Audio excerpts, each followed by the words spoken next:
Hey guys, this is Circuitrix back with a placement video this time. So I have been doing a VLSI internship series, and right now I am planning to do a placement series because the placements are going to start for off-campus.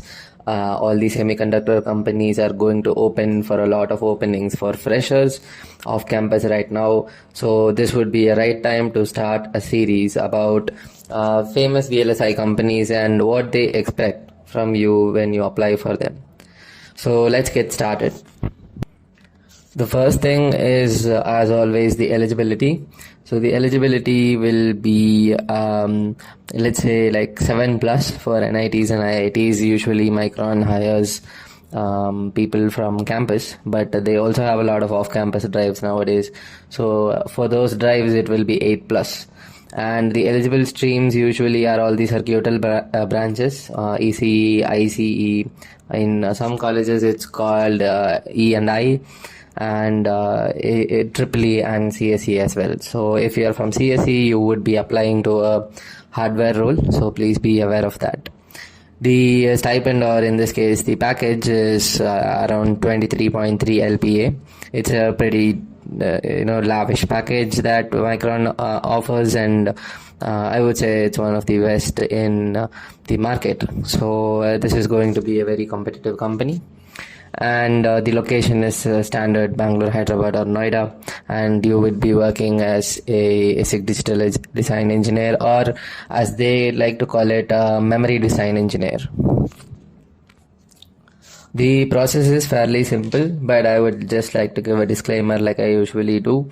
So the number of rounds does vary every year, and you cannot expect the same pattern that is going to be followed every year, because when I got these offers, these full-time offers from these companies, they used to have more than 3 to 4 rounds. But right now I'm making this video with all the information that I've collected from my juniors as well.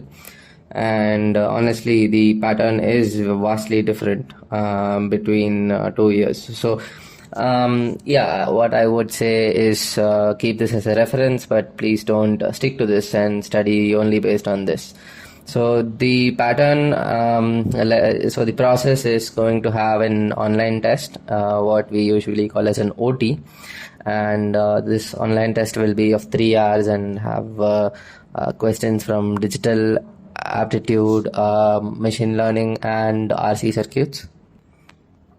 RC here meaning resistor capacitor circuits, and followed by that, if you clear the online test, you would be called for a technical interview and a HR interview. So there will be 2 technical interviews with HR questions as well. There is no dedicated HR interview. So this is something that you need to note. You might suddenly be asked some questions that are not in the technical syllabus. So please don't go inside with a very narrow mind. Go inside with a very open mind.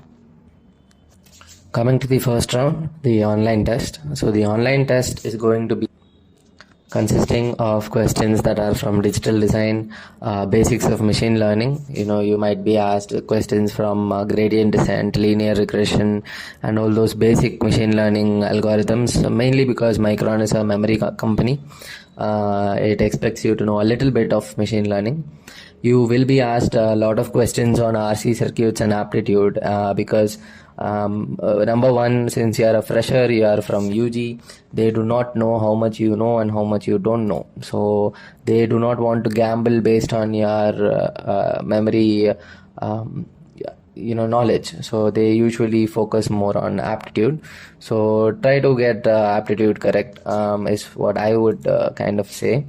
The second thing is RC circuits. So you need to know your SRAMs, DRAMs, basically all the memory related VLSI units very well. Ensure that you are thorough in that.